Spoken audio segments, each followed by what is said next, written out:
Экофест 3.0 провели в Якутске. Это уже третья по счету городская акция по раздельному сбору мусора и экопросвещению молодежи.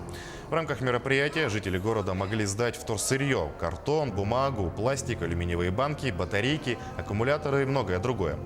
Организаторы с целью привлечения людей к акции провели мастер-классы, форумы с участием экоактивистов, эко-квизы и различные конкурсы.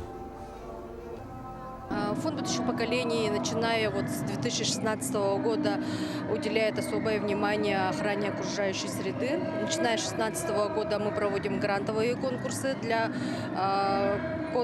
школьников, для молодежи, для муниципальных образований. Поддержано более 40 экологических проектов. И в следующем году мы также планируем продолжить эту работу. Мы хотим провести еще больше грантовых конкурсов по экологии, ну и различные мероприятия.